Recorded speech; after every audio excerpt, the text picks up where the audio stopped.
샬롬 샬롬 샬롬 샬롬 샬롬.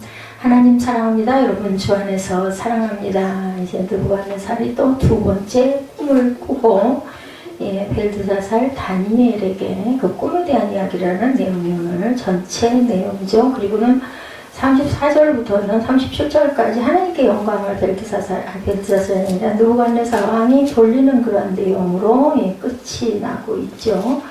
전체적인 부분 우리 한번 둘러보도록 합니다. 꿈으로 범인에 빠진 느부갓네살 왕의 내용이 4절에서 8절까지 나타납니다. 느부갓네살 왕이 평강할 때 꿈을 꾸고 또한 범민에 빠지게 되었다. 그가 두려움에 빠진 이유는 하나님께서 보여주시는 어떤 이상한, 이해가 안 되는 이상 때문에 첫 번째 꿈도 그랬었죠. 하나님께 이상을 받았지만 그 이상을 해석할 수가 없어서 더욱 불안에 떨게 되었다. 느부갓네살 왕은 자신에 대한 불길한 징조라고 생각해서 그 꿈의 해석을 알고 싶어 해서 도대체 이게 무슨 꿈인가, 꿈에 대해서 굉장히 민감했던 왕이었던 것 같습니다. 그러나 어리석은 인간이 하나님의 계시를 알 수가 없죠. 당연히 교만으로 가득한 인간이 하나님의 거룩한 뜻을 우리가 헤아릴 수가 없습니다. 만약 제가 생각하기에는 장님이 그냥 지팡이를 툭툭 두들면서 다리를 건너가는 것 같은 것이 우리 인생이다라는 생각을 제가 합니다. 마음이 번민했다. 다니엘 2장 1절에도 나타납니다.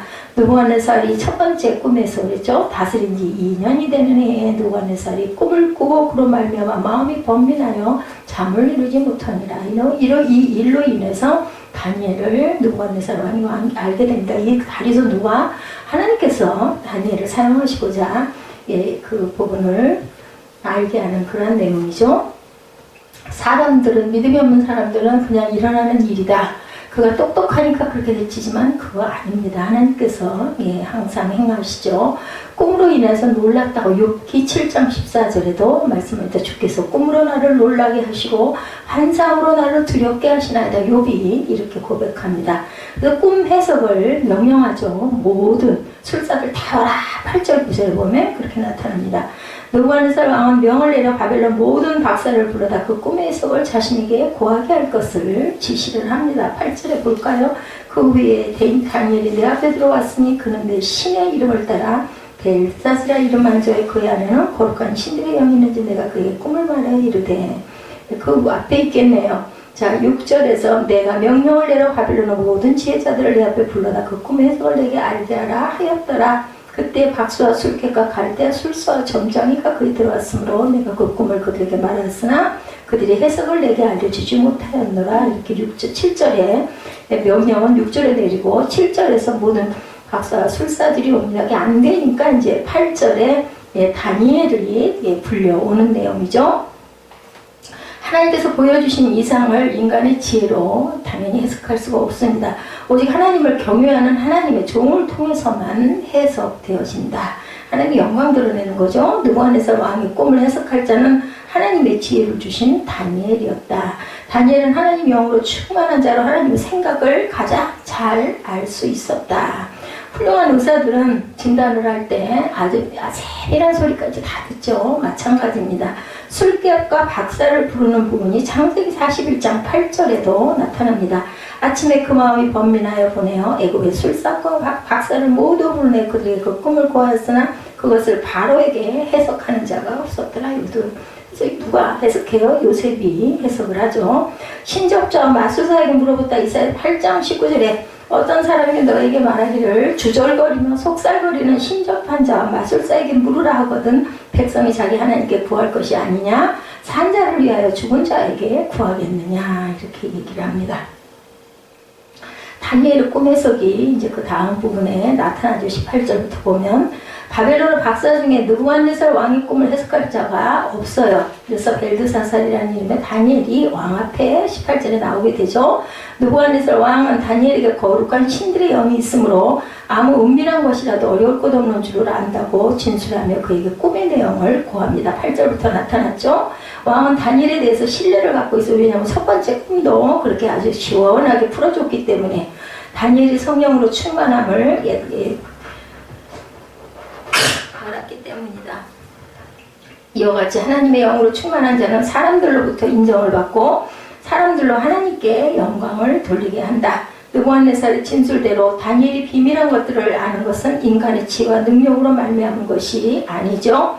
오직 하나님의 지혜의 영을 받아 비밀한 것들을 깨닫게 됐다. 18절에 이렇게 나타납니다. 그 후미의 끝에 보면 거룩한 신들의 영이 누구 안에? 내 안에 있다. 거룩한 신이니까 하나님이시죠. 신만이 보일 수 있는 비밀이라고 다니엘 2장 11절에도 첫 번째 꿈에도 왕께서 물으신 것은 어려운 일이라 육체와 함께 살지 아니하는 신들 외에는 왕 앞에 그것을 보일 자가 없나이다. 이렇게 얘기를 합니다.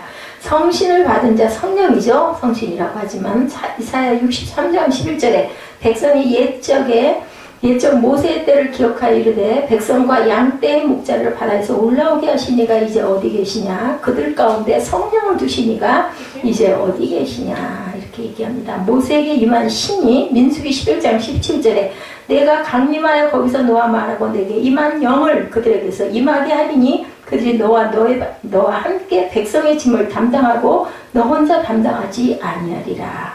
다니엘 꿈 해석이 19절부터 나타나죠. 다니엘은 느부갓네살 왕이 꿈에 본 나무가 자라서 하늘에 닿았고 땅 끝에서도 보이는 것은 곧 느부갓네살 왕의 권세가 창대케 되어서 땅 끝까지 미치게 됨을 의미한다고 얘기를 합니다. 이는 하나님께서 왕에게 은혜를 베푸사 이루어지는 이름을 다니엘은 증거하죠. 그러나 그 나무가 자라서 하늘까지 닿았다는 것은 느부갓네살이 하나님 앞에서 교만의 행함을 상징하고 있다. 그래서 보니까 꿈 해석을 하고 나서 어디죠? 이 31절인가요? 이 말이 아직도 나 왕의 입에 있을 때 하늘에서 소리가 뭐라고 그랬어? 30절에 나 왕이 말하 이르되 이 큰 바벨론은 내가 능력과 권세로 건설하여 나의 도성으로 삼고 이것으로 내 위엄의 영광을 나타낸 것이 아니냐. 그랬더니 하늘에서 소리가 내려 이르되 느부갓네살 왕아 내게 말하느니 나라의 왕이가 내게서 떠나갔느니라 라고 이런 이야기를 합니다. 내가 사람에게서 쫓겨나서 들짐승과 함께 살면서 소처럼 풀을 먹을 것일 것 같이 7대를 지나서 지극히 높으신 이가 사람의 나라를 다스리시며 자기 뜻대로 그것을 누구에든지 주시는 줄을 알기까지 이르리라 하더라. 바로 이때 이 일이 느부갓네살에게 응함으로 내가 사람에게 쫓겨나서 소처럼 풀을 먹으며 몸이 하늘 이슬에 젖고 머리털이 독수리같이 자랐고 손톱은 새 발톱과 같이 되었다. 그리고 이제 7년이 차고 났을 때 느부갓네살 하늘을 우러러 보았더니 내 총명이 다시 내게 돌아온지라. 이에 내가 지극히 높으신 이에게 감사하며 영생하시는 이를 찬양하고 경배하였나니 그 권세는 영원한 권세요 그 나라는 대대에 이르니라. 느부갓네살은 이렇게 아주 확실하게 이런 그 기적을 통해서 체험을 합니다. 하나님이 살아계심을. 그 나무가 자라서 하늘까지 닿았다는 것은 느부갓네살 하나님 앞에서 교만이 아까 우리 읽었죠. 교만을 나타냅니다. 하늘로부터 내려온 거룩한 자가 나무를 자를 것이라 명했는데 이는 나무의 교만함을 임하여 심판을 한다. 당연히 너도 교만하면 잘릴 수밖에 없다는 거죠. 교만한 자는 지극히 높으신 하나님으로부터 징벌을 받을 수밖에 없다. 그러나 한 순찰자가 그 나무의 그루터기는 땅에 남겨두라고 명한 것은 느부갓네살의 왕의 권세를 영원히 멸하지는 않아요. 나무자를 남겨놓으신 하나님이죠. 그루터기가 남아있으면 나무는 나중에 자라죠. 또다시 싹이 납니다. 왕이 사람에게서 쫓겨남을 당하여 들짐승과 같이 거하며 풀을 먹고 하늘 이슬에 젖으며 7해를 지나게 되므로 7년 왕은 지극히 높으신 하나님이 인간 나라를 다스리시며 자신의 주권으로 원하시는 자에게 권세를 주심을 깨닫게 되리라는 것. 그거 겪지 않고 깨달으면 얼마나 좋겠어요. 미련하고 둔하니까 결국은 이런 그 벌을 받고 7년 동안 소처럼 풀을 뜯고 살았죠. 그래서 왕이 하나님 앞에 겸손하여질 때 다시 하나님께서 그를 세워 왕위로 복귀시키고 견고하게 하시겠다는 의미라고 다니엘은 고합니다. 그나마 당신이 죽게 될 것이요 했으면 다니엘이 살아남았을까? 이 생각도 들기도 합니다. 하나님께서는 아주 정말 지혜롭게 너 이거 고통당하고 그러면 다시 너를 내가 쓸 거다라는 얘기를 함으로 느부갓네살 왕은 소망을 가졌겠죠. 그러나 하나님께서 그에게 평안함을 장구하게 누릴 수 있도록 복을 베푸시리라고 20절에서 27절까지 증거합니다. 주께서 비밀을 보이시죠? 아모스 3장 7절에도 같은 말씀. 주 여호와께서 자기의 비밀을 그 종 선지자들에게 보이지 아니하시고는 결코 행함이 없으리라. 아모스에게 임한 영이 하나님의 영이 꼭 먼저 경고하고 꼭 내가 너희들에게 말하고 내가 하겠다는 거예요.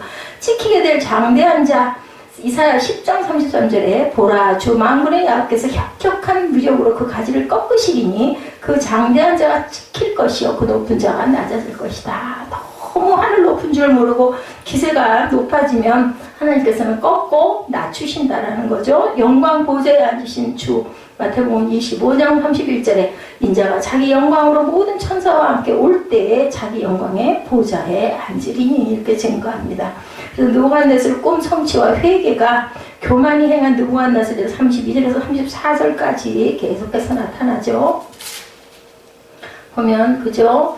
예, 내가 사람에서 쫓겨나와 이제 이렇게 얘기합니다. 바로 이때 이 일이 느부갓네살가 응합니다. 그래서 34절에 그 기한이 차네 이렇게 됩니다. 그래서 하나님께 영광을 돌리는 내용이 나타납니다.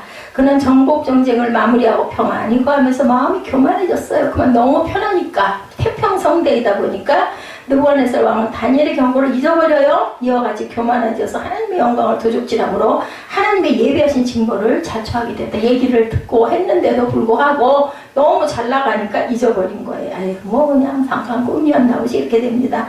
결국 하나님께서는 그에게 꿈으로 계시하셨던 일이 그에게 그대로 임하게 되었던 거죠. 느부갓네살 왕이 스스로의 업적을 찬양하며 영광을 취하는 말이 떨어지기가 무섭게 31절에 그죠? 그렇게 떨어지기가 무섭게 하늘에서 음성이 들리죠. 그 하늘의 소리의 내용은 느부갓네살 왕에게 나라의 위가 떨었다. 하늘의 음성은 느부갓네살이 사람에게서 쫓겨나서 들짐승과 함께 거하며 소처럼 불을 먹을 것이요 7때를 그와 같이 지내다가 지극히 높으신 자가 인간 나라를 다스리며 자기의 뜻대로 그것을 누구에든지 주시는 줄을 알기까지 네가 깨닫게 될 때까지 이렇게 될 것이다. 시건치 아니하시는 하나님에 대해서 민수기 23장 19절에 하나님은 사람이 아니시니 거짓말을 하지 아니하시고 인생이 아니시니 후회가 없으시도다. 어찌 그 말씀하신 바를 행하지 않으시며 하신 말씀을 실행하지 않으시랴. 교만한 자를 대적하신 하나님 베드로전서 5장 5절에 젊은 자들아 이와 같이 장로들에게 순종하고 다 서로 겸손으로 허리를 동이라. 하나님은 교만한 자를 대적하시되 겸손한 자들에게는 은혜를 주시느니라. 교만은 패망의 선봉이 우리 너무 잘하는 말씀이죠. 잠언 16장 18절입니다. 교만은 패망의 선봉이요 거만한 마음은 넘어짐의 앞잡이니라. 그래서 징계받고 난 다음에 회개하죠 왕이 34절에서 37절에 나타나 있습니다. 느부갓네살 왕에게 하나님의 심판의 음성이 들리는 동시에 그 일이 느부갓네살 왕에게 임합니다. 쫓겨나서 소처럼 풀을 들고 7년을 살죠. 그래서 느부갓네살 왕은 사람에게 쫓겨나 소처럼 풀을 뜯고 몸이 하늘 밑을 해서 젖고 어떻게 그냥 몸 피할 자리도 없는 거예요. 머리들이 독수리 털과 같고 손톱은 세 발톱과 뭐 손톱도 자를 겨를이 없었던 거죠. 머리도 깎을 수가 없었던 거죠. 빗을 수도 없었던 거죠. 감을 수도 없었겠죠. 이로써 느부갓네살은 하나님의 예언 성취를 몸소 체험함으로 이스라엘의 하나님이신 야훼의 능력을 알게 되고 느부갓네살 왕이 7년 동안의 징계를 받음으로 하나님을 경외하게 되었을 때 하나님께서는 그의 청명을 회복시켜줬다. 그러니까 느부갓네살 왕이 인재는 인재였던가요. 굉장히 청명한 그런 사람이었죠. 그래서 느부갓네살 왕은 지극히 높으신 하나님께 감사와 찬양을 드립니다. 하나님을 믿었겠죠. 눈으로 보였으니까 체험했기 때문에. 다음에 또 어떻게 되는지는 알 수 없지만 교만한 자를 낮추신다고 출애굽기 18장 11절에 이제 내가 알았도다. 야훼는 모든 신보다 크심으로 이스라엘에게 교만하게 힘하는 그들을 이기셨도다. 또 누가 이랬을까요? 바로가 이렇게 했겠죠. 계속 10가지 재앙을 계속 내가 그렇게 할게 해놓고는 그래 가라 해놓고 붙들고 이 부분이 나타나죠. 겸손히 주를 경외한다라고 잠언 22장 4절에 겸손과 야훼를 경외함의 보상은 재물과 영광과 생명이라고. 우리가 겸손했을 때 하나님께서는 재물과 영광과 생명을 준다라고 분명하게 말씀합니다. 주와 같은 이가 없음을 알게 하죠. 출애굽기 8장 10절에 그가 이르되 내일이니라. 모세가 이르되 왕의 말씀대로 하여 왕에게 우리 하나님 야훼와 같은 이가 없는 줄을 알게 하리라 하고 얘기를 합니다. 그래도 바로는 끝까지 그렇게 악을 행하죠. 뭐라고 그러세요? 하나님께서 그 바로의 마음을 강팍해 했다 이렇게 나타납니다. 그렇게 이용을 해서 결국은 복종하게 만들고 하나님 영광을 드러내는 부분이 출애굽기에도 나옵니다. 결론으로는 성도는 만물을 통치하시는 주권자이신 하나님의 주권을 인정하고 하나님 앞에 겸손히 행하며 하나님의 말씀에 순종함으로 형통의 복을 받아야 되겠다. 또한 다니엘과 같이 성령 충만하여 하나님의 지혜를 소유함으로 하나님의 구속 역사의 도구로 귀히 쓰임을 받아야겠다. 사람이 짐승으로 변하게 되는 것을 소재로 해서 영화들이 많이 나오고 있습니다. 그죠? 보면 옛날에 나타샤 킨스키라는 유명한 여배우를 무슨 표범 같은 맹수로 둔갑시키는 영화도 있었고, 마이클 제이 폭스 같은 유명한 남자 배우도 보름달이 뜨는 밤이면 늑대로 둔갑하는 영화가 나왔던 거 제가 기억을 합니다. 그리고 뭐 흡혈귀 이런 것도 밤에 달이 뜨면은 싹 변해가지고 사람 이렇게 피를 빨아먹는 이런 내용도 우리 많이 봤죠. 요즘에는 컴퓨터 그래픽이 발달된 시대에 사람의 얼굴이 조금씩 일그러지면서 늑대 얼굴로 변하는 그런 장면들도 나옵니다. 온몸에 털이 나고 손톱이 길어지면서 짐승의 사지로 변해가는 장면이 실감나게 묘사되는 것도 봅니다. 저는 그런 영화를 선전하는 장면들을 잠깐 보면 왜 사람들은 저는 당황하고 괴상한 황당한 그런 스토리 영화를 재밌다고 보는 걸까? 왜 저도 그런 궁금증을 갖습니다. 그것은 어쩌면 타락한 인간의 내면에 짐승의 모습과 같은 악함이 존재한 것인가. 우리 마음이 저는 그걸 느껴요. 양면성이 있습니다. 굉장히 뭐랄까 분위기 있고 조용한 걸 좋아하는가 하면 때로는 그죠? 막 떠들고 웃고 그죠? 그 광란의 어떤 그런 그 열정도 우리 안에 숨어 있죠. 짐승과 사람 사이를 왔다 갔다 하는 이야기에 흥미를 느끼게 되는 것은 우리 내면에 그런 어떤 근성들이 존재했기 때문은 아닐까. 물론 사람이 정말 짐승으로 탈바꿈 하는 이런 영화 속이나 생길 수 있는 일이기는 하지만, 드문 얘기는 하지만 사람이 자신은 어떤 짐승인 것처럼 착각하고 그 짐승이 흉내를 내는 병도 있다고 합니다. 이것이 의학상 난광병이라고 불리는 일종의 정신병으로 정의가 되고 있습니다. 최근의 일에 그런 증상은 매우 오랜 옛날부터 있어 왔다. 그러니까 어떤 얘기가 나오면 그게 전혀 근거 없는 얘기는 아니라는 거죠. 오늘 본문에 나타나는 느부갓네살 역시 바로 그런 진기한 병에 걸렸던 적이 있었던 거죠. 33절에 느부갓네살 하늘길로부터 벌을 받아 사람에게 쫓겨나서 소처럼 풀을 먹으며 몸이 하늘 이슬해졌고 머리털이 독수리 털과 같고 손톱은 새 발톱과 같았었다고 했고, 25절에 보면 이런 일이 7해 동안 계속되었다라고 나타납니다. 즉 그는 7년 동안 짐승처럼 행동하는 병에 걸려 살았던 거죠. 당대 최고의 제국 바벨론의 통치자였던 아주 잘 살 때였습니다. 느부갓네살 왕 때는. 도대체 어쩌다 그런 병에 걸리게 되었을까? 오늘 본문은 그것이 바로 교만이라는 죄 때문이라고 말씀을 합니다. 그리고 1절부터 3절에 보면 그 당사자였던 느부갓네살 왕은 자기 제국 신하의 모든 백성에게 지극히 높으신 하나님이 내게 행하신 이적과 기사를 아예 조서를 내려서 알려주기도 했습니다. 즉 자신이 하나님께로부터 따끔하게 한 대 맞은 경험을 자신의 그 모든 백성들 앞에서 공식적으로 간증을, 오늘날로 얘기하면 간증을 한 거예요. 예, 저와 여러분은 이 느부갓네살 왕이 당한 일을 통해서 교만이라는 죄가 어떻게 생기고 어떤 결과가 초래되었는지 말씀을 통해서 우리가 그것을 깨달아 아는 시간이 돼야 되겠죠. 자수성가의 성취감에 빠지면 하나님 앞에서 교만으로 이어지게 된다. 그런 거 있습니다. 본문 4절로 9절의 말씀에 기록하기를 느부갓네살이 내 집에 편히 4절입니다. 있으면 내 궁에서 평강할 때 5절에 한 꿈을 꾸고 그로 인하여 두려워하였을 때 곧 내 침상에서 생각하는 것과 뇌 속으로 받은 이상을 인하여 번민하였노라. 이러므로 내가 명을 내려 바벨론 모든 박사를 내 앞으로 불러다가 그 꿈을 해석을 내게 알게 하라 하며 7절에 박수와 술객과 갈대와 술사와 점상이가 들어왔기로 내가 그 꿈을 그들에게 고하였으나 그들이 그 해석을 내게 알게 하지 못하였느니라. 이제 8절부터 다니엘이 나타나죠. 그 후에 다니엘이 내 앞에 들어왔으니 그는 내 신의 이름을 쫓아 벨드사살이라 이름한 저 벨이라는 신이 너를 보호한다는 뜻이었다고 그러죠. 그의 안에는 거룩한 신들의 영이 있는지라 내가 그에게 꿈을 고하여 가로되 9절 박수장 벨드사살아 내 안에는 거룩한 신들의 영이 있은즉 아무 은밀한 것이라도 내게 있는 어려울 것이 없는 줄을 내가 아노니 내 꿈에 본 이상의 해석을 내게 고하라. 이렇게 얘기를 합니다. 느부갓네살 왕의 꿈 하면 금신상의 꿈 이야기가 첫 번째 그 꿈이죠. 유명했는데 그는 또 하나 이상한 꿈을 꾸고 그것을 해석하지 못해서 고민한 적이 있었는데 그것이 바로 여기 기록된 이 사건 두 번째 꿈이죠. 이 사건이 일어난 때를 가리켜 느부갓네살 왕이 스스로 밝히기를 내가 내 집에 편히 있으며 내 궁에서 평강할 때 이런 꿈을 꿨다라고 얘기하죠. 느부갓네살 왕이 이 꿈을 꿀 당시 바벨론은 거듭된 전쟁에서 연승을 합니다. 제국의 판도는 확장 일로에 있는 등 그야말로 최전성기를 구가하던 때였다. 그 결과 느부갓네살왕은 자기 화려한 궁전에서 아무 근심거리가 없이 지극히 평강한 날을 보내고 있었다. 첫 번째 꿈으로 인하여서 너무 그것에 대해서 감사했었어요. 그런데도 불구하고 그리고 그 전승을 하고 막 이러다 보니까 너무 좋았어요. 바로 그때 하나님께서 그의 그 평안한 침상에서 그처럼 편안히 즐기고 있던 뇌 속에 머릿속에 그의 교만을 경고하는 이상을 내려줬다. 그러니까 느부갓네살 왕은 어떻게 보면 굉장히 복받은 그러한 선택된 그 아들이었지 않았을까 저는 그렇게 생각을 합니다. 느부갓네살 왕은 그 꿈으로 인해서 두려워하고 번민하게 되죠.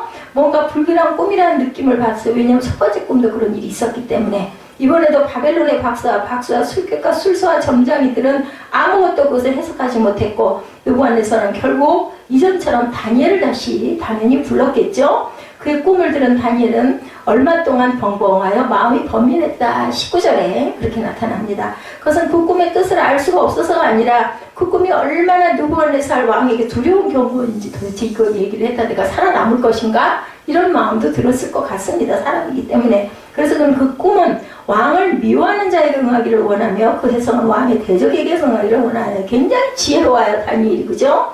예, 충심으로 느부갓네살을 걱정해주면서 그 꿈의 뜻을 풀어주시고 위로하면서 꿈의 뜻을 풀어준 거죠. 느부갓네살 왕이 꾸었던 꿈은 크게 두 부분으로 나눌 수 있는데 그 첫 번째는 10절부터 12절에 그가 다니엘에게 일러주었던 대로 한 큰 나무에 대한 꿈이었죠. 해석입니다. 그것은 나중에 다니엘이 그 꿈을 해석해주는 장면에서 다시 반복되고 있는데 바로 20절부터 22절의 말씀에 왕이 보신 그 나무가 자라서 견고하여지고 그 고는 하늘에 닿았으니 땅끝에서부터 보이겠고 그 잎사귀는 아름답고 그 열매는 많아서 만민의 식문이 될 만하고 들짐승은 그 아래 거하며 공중에 나는 새는 그 가지에 깃들이 더하다. 얼마나 평화로워요. 그죠? 22절에 왕이여 이 나무는 곧 왕이시라. 이는 왕이 자라서 견고해지고 창대하사 하늘에 닿으시며 권세는 땅끝까지 미치심이다. 이 모습입니다. 라고 해석을 해준 거예요.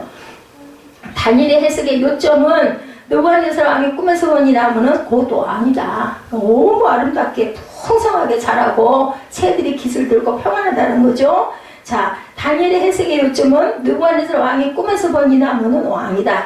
느부갓네살 왕은 땅의 중앙에 한 나무를 보았다고 했는데 그것은 곧 고대 근동사회의 중심이었던 바벨론 제국의 최고 통치자였던 느부갓네살 왕 자신을 가리킨다라고 해석을 해줍니다. 그것은 이미 고가 높은 나무였지만 계속 자라서 견고하여지고 나중에는 교가 하늘에 닿아서 땅끝에서도 보일 정도가 되었다 이렇게 얘기를 했는데 이것은 두말할 것도 없이 느부갓네살의 권세가 하늘을 찌른다 이런 내용이기도 합니다. 그 잎사귀가 아름답다는 것은 느부갓네살 왕이 누리게 될 영화를 가리키고 그 열매가 많아서 만민의 식물이 될 문하고 들짐승과 새와 무릇 혈기 있는 자가 거기서 식물을 얻었다라고 해석하죠. 그 자신이 제국 산하의 모든 백성을 먹여 살리는 공급자로 추앙을 받고 있다는 것을 가리킵니다. 실로 느부갓네살 왕은 한 사람으로 성취할 수 있는 일의 최고의 한도까지 이르렀다 할 수 있는 인물이 되어 있다는 뜻이다.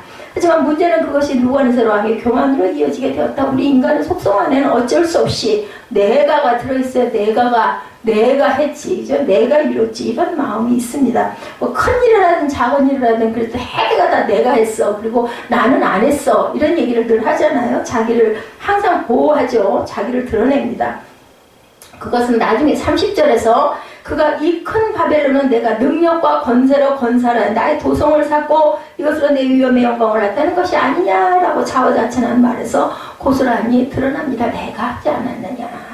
느부갓네살 왕은 당대 최고의 제국을 건설하고 최국의 최고 통치자가 되므로 자신의 명성은 땅끝에서도 보일 정도가 되었고 제국산의 백성들은 물론이요 심지어 들짐승과 새까지도 자신의 주권 아래 들어있다고 생각 그럴만 하잖아요. 그죠? 이만큼 성공을 했으니까 한마디로 말해서 자기 자신이 온 세상을 선하게 쥐고 모든 사람의 생사 화복을 주장하고 있는 절대적 주권자가 된 것으로 착각하고 알렉산더 대왕이 그랬죠? 그랬다가 그냥 젊은 나이에 요절을 하고 죽습니다. 하지만 그것은 바로 진짜 하늘의 왕이신 하나님 앞에서는 엄청난 교만이다. 그래서 하나님께 영광을 올려드린다라는 것은 굉장히 우리가 하나님을 경외하는 칭송하는 부분이 되지만 내 영광 드러낸 다음은 교만이에요. 그죠? 영광에서 요즘에 그 아모스서에 그 말씀이 나오고 있습니다. 느부갓네살은 분명히 지혜로운 정치인이었고 능력 있는 군주였음에는 틀림이 없지만 그 지혜와 능력을 통해 이루는 업적에 대한 자기 만족이 그로 하여금 일생일대의 중대한 죄에 빠져들고 말았다. 만약에 그걸 깨닫게 하면 없었더라면, 그것을 기이 여기지 않았더라면 결국은 그 꿈속을 헤매다가 그러다가 그 짐승처럼 그렇게 하다가 못 깨달고 죽었을 수도 있는데 정말 다행이다라는 생각을 제가 합니다. 그리고 느부갓네살 왕은 그런 교만이 얼마나 중한 죄인지를 다니엘을 통해서 경고를 받으면서도 끝내 또 회개하지 않았어요. 결국 비참한 처지에 빠지는 징벌을 결국은 당하고 말았다. 사람이 자기의 능력을 발휘하고 무언가를 성취해내는 것은 보람되고 자랑스러운 일인데, 어쩌면 한 사람의 인생을 판단해 볼 때 그 사람의 능력과 성취도야말로 가장 대표적인, 어떻게 보면 잣대라 그래도 과연 그 사람을 평가하는 잣대가 되죠. 오히려 그것이 인물이나 출신, 배경, 학력이나 재력 따위를 두고 사람을 서로 비교하는 것보다 훨씬 더 공평하고 건전한 건, 뭐 재력이 있고 학벌이 어떻고 무슨 뭐를 전공했고 출신이 어떻고, 이것보다도 딱 성공한 그걸로 딱 보여주는 잣대가 되는 거죠. 그렇다면 인생을 그처럼 스스로 저울질해보고 나름대로 만족할 만큼 성취한 것에 대해서 자부심을 갖는 것 당연합니다. 특히 아무 물려받은 재산이나 기득권 없이 빈손으로 그래서 그렇게 성공했다면은 순전히 자신의 노력과 수고만으로 업적을 이루어낸 것에 대해서 자긍심을 갖는 것도 당연할 수도 있는데, 거기에 하나의 치명적인 함정, 사람 사이에는 그런 식으로 판단해도 탈이 없는데 하나님 앞에서는 그대로 가지고 가면 자부심과 긍지라는 것이 바로 교만의 죄를 저지르게 된다. 이것이 다 하나님의 은혜입니다 라는 것을 깨닫지 못하면 교만이 되고 만다라는 거죠. 그것은 자기가 이뤄낸 성공이 하나님과 상관없이 스스로의 힘만으로 성취한 것이며, 앞으로도 자기는 하나님 없이 혼자서도 얼마든지 살 수 있다라고 생각하는 것. 하나님께서 그러시잖아요. 네 영혼을 내가 찾으면 그것은 네 것이 되느냐고 우리가 말씀에서 그 얘기를 하고 있죠. 그런 자세는 사실상 자기가 하나님보다 더 위에 있는 존재인 것처럼 행사하는 것이나 마찬가지다. 내가 노력해서 된 것이 뭐 그게 무슨 그냥인데 이런 얘기 우리 많이 하잖아요. 근데 그 노력한 뒤에는 하나님께서 서 계시다는 것을 우리가 꼭 인정하고 가야 되겠다. 우리는 어떤 경우에서도 이런 자수성가의 교만에 빠지지 않도록 조심해야 되겠다. 그건 뭐 남의 얘기가 아니에요. 우리도 만약에 그런 그 상황이 되면, 느부갓네살처럼 이렇게 되면 그거보다 더하지 않을까 하는 생각을 합니다. 예, 사람이 공부를 열심히 해서 훌륭한 학위를 받는 것은 참으로 칭찬받을 일이지만 쌓은 지식이 스스로 하나님을 모른다고 선언하는 교만이 되어서는 안 된다. 우리가 머리에 뭐가 들어가면 먹물이 들어가면 이런 얘기를 많이 하잖아요. 그럼 뭐 뭘로 판단을 해요? 그냥 그 지식과 숫자로 자꾸 판단을 합니다. 그러다 보니까 은혜를 못 받는 경우가 많고, 특히 남성들에게 이런 일들이 많죠. 아주 그 여러 가지 아주 그냥 논리 정연하게 뭔가를 펼치는 사람들은 하나님 말씀을 믿기가 정말 어려워요. 그냥 인간적으로 바라볼 때는. 예, 그 쌓은 지식이 스스로 하나님을 모른다고 선언하는 교만이 돼버리죠. 사람이 작은 사업을 시작해서 큰 기업으로 발전시키는 건 역시 박사의 길을 받거나 국회의원에 당선되는 것 못지않게 훌륭한 일이죠. 예, 그렇지만 그럴 때도 그 물질적인 성공이 자신을 하나님 앞에서 교만하게 만드는 가장 큰 위험 요인이 될 수 있음 또한 우리가 잊지 말아야 되겠다. 나는 하나님이 도와주지 않아도 나 혼자 넉넉히 성공할 수 있다. 요즘 신세대들, 그 젊은 세대들 사이에 일어나는 그 모더니즘, 포스트 모더니즘의 그런 생각들이죠. 내가 다 할 수 있어, 뭐든지, 그치? 내가 신이야, 뭐 이런 얘기들 하죠. 나는 하나님을 섬기지 않으면 오히려 내 마음대로 훨씬 더 행복하게 살 수도 있다. 무슨 교회고 무슨 예배고 맨날 주일 그렇게 한다고 그래가지고 돌아다니지도 못하고 여행도 못 가고 개인 시간도 없고 이렇게 불평불만한, 내가 알아서 잘할 거야 이렇게 얘기를 하죠. 나는 하나님 없이도 얼마든지 잘 살 수 있어. 내가 노력하면 이룰 수 있어. 이 현대 사회에서 성공에 따르는 오늘의 느부갓네살 왕들이 빠져있는 대표적인 죄, 이 느부갓네살을 빌어서 우리가 깨달아야 될 것은 오늘날 저와 여러분이 이런 데 빠지지 않도록 다시 각성하고 돌이킬 줄 알아야 되겠다.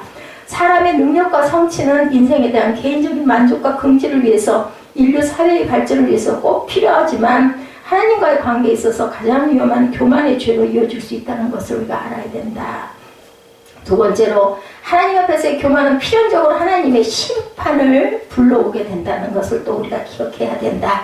느부갓네살 왕이 꾸었던 꿈의 후반부죠. 13절 이하 17절에 기록되어 있는 것을 보면 다니엘은 23절부터 27절에서 그것을 해석해 주기를, 23절에 왕이 보신즉 한순 잘자한 거룩한 자가 하늘에서 내려와서 이르기를 그 나무를 베고 멸하라. 그러나 그 뿌리의 그루터기는 땅에 남겨두고 철과 노줄로 동이고 그것을 들 청초 가운데 있게 하라. 그것이 하늘 이슬의 젖과 짐승들을 더불어 그 분량을 같이 하며 7대를 지내리라 하더라 하시오니 왕이여 그 해석은 이러하나이다. 그 지극히 높으신 자의 명정하신 것인데 주 왕에게 미칠 것이라. 왕이 사람에게서 쫓겨나 들짐승과 함께 거하며 소처럼 풀을 먹으며 하늘 이슬에 젖을 것이 이와 같이 7대를 지낼 것이다. 그때 지극히 높으신 자가 인간을 다스리시며 자기 뜻대로 무엇을 누구에게든지 주시는 줄을 아시리다. 깨닫게 되리다. 26절에 그들 그 나무 뿌리에 그루터기를 남겨두라 하였은즉 하나님이 다스리는 줄을 왕이 깨달은 후에야 왕이 나라가 견고하시라. 이렇게 은혜 받고 깨우치고 나야 네가 단단한 반석이 된다는 뜻을 여기서 말하고 있습니다. 지금 막 해석해주는 큰 나무의 꿈을 통해서 하나님의 1차 경고에도 불구하고 그랬는데 어떻게 됐어요? 느부갓네살 왕이 회개하지 않을 때 그에게 임한 하나님의 징벌을 예언해 줍니다. 그 모든 장면은 한 순찰자, 거룩한 자 하늘에서 내려오심으로 시작되죠. 오늘 본문 아까 저희 함께 읽은데 여기 순찰자라고 번역되어 있는 말은 영어로 워처, 바라보는 자라는 단어로 예의주시하고 부단히 감시하는 사람이라는 뜻을 갖고 있는데 이것은 바로 하나님께서 가지고 계시는 고유의 속성 중에 한 면을 강조한 그 이름인데 시편 121편 4절 말씀에 보면 하나님을 가리켜 이스라엘을 지키시는 자는 뭐라 그러세요? 졸지도 아니하시고 주무시지도 아니하시는 분으로 묘사가 되어 있습니다. 이거 순찰자예요. 바라보는 사람, 코란데오 쉽게 얘기하면 그죠? 예, 문자 그대로 24시간 주야 1년 12달 365일 내내 눈 한 번 깜빡하지 않고 내가 너를 바라보노라. 예, 모든 인생의 사건을 바라보고 계신 분이죠. 특히 하나님의 눈은 사람의 마음 깊은 곳까지 다 꿰뚫어 아신다고 하죠. 마음을 뭐라 그러세요? 감찰하시는 분이라고 얘기를 합니다. 그런 까닭에 그런 하나님의 눈은 사람의 마음속에 숨어있는 이 교만이라는 죄를 언제 어디서도 정확하게 찾아내시고 만다. 뭐해도 회치를 해서 딱 무덤을 봉하고 있어도 그 속에 있는 것까지 꿰뚫어서 알아보죠. 뭐 레이저가 통과되면 모든 게 다 보인다고 그러죠. 이런 것처럼 다 꿰뚫어 안다. 예, 그래서 그 순찰자의 눈이 일단 교만을 포착하시면 거룩한 자께서는 느부갓네살처럼 스스로 높은 줄만 알고 있는 나무를 베고 멸하는 심판을 여지없이 내린다. 그런데도 그루터기를 남겨놓으시죠. 철과 노줄로 동여놓으시죠. 그 말씀에서 철과 노줄로 동이는 것이 무엇을 의미하는지 전체적인 문맥에서 볼 때 이 말씀은 느부갓네살이 큰 형벌이 내려지긴 하지만 그의 제국 자체가 완전히 망하지 않을 것이라는 것을 상징하고 있죠. 실제로 느부갓네살이 7년 동안의 한정적인 징벌을 받으니 다시 권자로 회복되죠. 사실은 나중에 34절 이하에서 확인되고 있습니다. 자, 그래서 31절에 이 말이 오히려 나 왕의 입에 있을 때 하늘에서 소리가 내려가려되 느부갓네살 왕아 내게 말하느니 나라의 위가 내게서 떠났느니라. 내가 사람에게서 쫓겨나서 들짐승과 함께 거하며 소처럼 풀을 먹을 것이요 이와 같이 7대를 지나서 지극히 높으신 자가 인간 나라를 다스리시며 자기 뜻대로 것을 누구에게든지 주시는 줄을 알기까지 이르리라 하더니 그렇게 됩니다. 느부갓네살 왕은 다니엘로부터 그 큰 나무의 꿈의 해석과 함께 왕이여 나의 가난한 것을 받으시고 공의를 행함으로 죄를 속하고 가난한 자를 긍휼히 여김으로 죄악을 속하소서 그리하시면 왕의 평안함이 혹시 장구하라. 여기 혹시가 저는 굉장히 마음을 때렸어요. 이 부분을 읽으면서 혹시 그렇게 하면 그냥 뭐 전심을 해야 되겠죠. 이렇게 하게 주옵소서. 왜냐면 약속이 아니에요. 혹시 이렇게 얘기합니다. 예, 아무런 변화를 보이지 않았어요. 그런데도 그리고 그 일이 있은 지 12달이 지난 후에 그는 자기 궁전의 지붕을 거닐다. 그 바빌론 도성의 장엄한 환경에 스스로 도취돼서 그렇게 이거 내가 다 했잖아 한 거죠. 순전히 나 혼자의 지혜와 능력이 이 엄청난 대제국 바벨론을 건설하지 않았느냐. 결국은 이 교만으로 인해서 그냥 소처럼 풀뜨는 그 일이 일어납니다. 이 말이 곧 그가 7년 동안 짐승처럼 살게 되는 벌을 받는 신호가 되고 말았어요. 이 아름다운 거 이거 다 내가 하지 않았느냐 이 소리로 있어요. 역사적으로도 느부갓네살 왕이 그의 통치 말기에 큰 병에 걸렸다는 정도로 그의 존재에서 일시적으로 쫓겨났을 가능성을 암시해주는 기록들을 몇 군데에 나타난 것을 우리가 찾아볼 수가 있는데 예, 바벨론 군대가 두로를 포위해서 주전 573년에 비로소 함락시키기까지 8년 내지 9년이 걸렸다고 나타납니다. 역사적으로 그 기간 중 약 7년 동안은 아무런 군사 작전이 시도되지 않았던 그러한 그 공격 기간이 있었다는 거예요. 또 역사가 유세비우스도 어떤 바벨론의 전승을 인용하면서 느부갓네살 왕이 어느 날 왕궁의 지붕 위에서 갑자기 큰 소리를 지르면서 그때부터 짐승과 같은 상태에 빠졌다는 기록을 전해주고 있어요. 그러니까 뒷받침이 되고 있는 얘기죠. 그리고 그 기간 동안 느부갓네살 아들이 대신 왕으로 추대되었는데 나중에 느부갓네살이 정신이 돌아온 후에 그 아들을 반역도당의 주동으로 정죄하고 종신령에 처한데 이렇게 막 아들도 죽이고 막 아들도 가두고 아들도 정말 먼 데로 유배도 보내고 막 이런 일들이 옛날에는 그 정권이 뭔지 그죠? 가족들끼리 뭐 요즘에 보면은 뭐 그 부유한 그 가족들은 그 돈 때문에 또 피를 흘리고 그때는 또 그랬던 것 같아요. 느부갓네살 왕이 그의 말년에 하나님께로부터 벌을 받아 그런 남광병에 걸렸다는 것은 확실하지만 그 이후에 그가 정말 진실로 회개하고 중생을 받았느냐는 점에서는 확실히 단정하기 어렵다 이렇게 결론이 나타납니다. 비록 본문 34절부터 37절까지 그가 7년 동안의 벌이 끝난 후에 하나님을 하늘의 왕으로 높이고 찬양하고 존경하였다고는 하지만 그것이 얼마나 참된 회개였는지 그건 우리가 알 바가 없다. 하지만 그가 당한 일을 통해서 한 가지 분명히 드러난 것은 하나님께서는 교만한 죄에 대해서 엄중히 다스린다는 것을 우리에게 교훈으로 알려주시죠. 시편 138편 6절에 보면 야훼께서 멀리서도 교만한 자를 아신다라고 말씀을 합니다. 하나님 없이 나 혼자서도 할만하다라고 자신하고 내 인생은 지금까지 하나님의 도움 없이 나 혼자 이룬 것이다라고 하는 교만은 이 순찰자의 눈을 피할 길이 없다라는 거죠. 워처라고 아까 제가 말씀드렸죠. 그래서 잠언 16장 18절의 말씀대로 그 교만한 마음이 그대로 패망의 성공이 된다.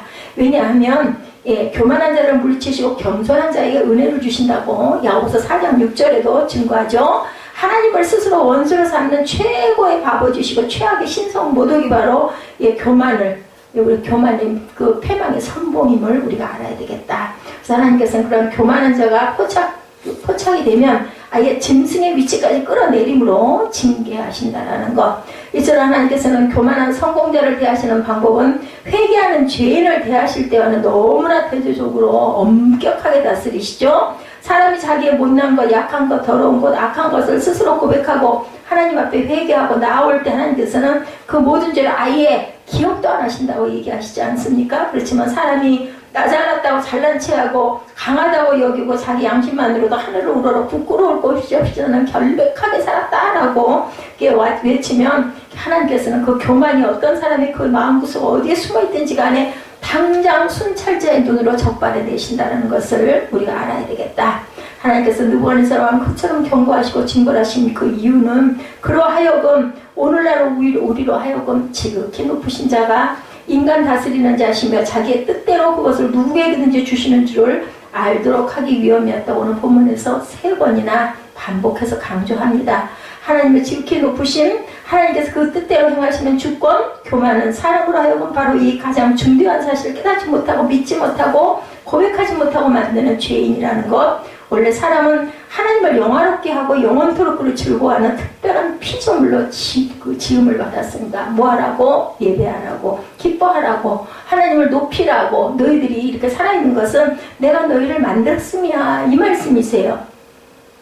미련한 마음으로 마음이 허망해져서 미련한 마음으로 어두워진 교만한 인생은 하나님의 영광을 금수와 버러지 형상의 우상으로 바꾸어버리고 만다고 로마서 1장 21절에서 23절에 증거하고 있습니다. 그래서 사람이 겸손하면 그는 하나님의 백성 하늘 아버지의 양자, 더 나아가서 주님과 영원히 동거하는 신부 또한 친구 이렇게 하나님께서 칭해 주시죠. 하지만 느부갓네살 왕처럼 하늘의 왕 대신 자기를 더 높이는 교만한 자는 문자 그대로 멸망하는 짐승처럼 제일 밑바닥으로 떨어질 수밖에 없다라는 것을 오늘 본문이 밝히죠. 하늘의 왕 지극히 거룩한 순찰자의 눈앞에 그것이 교만이라는 제목으로 정확하게 포착이 된다.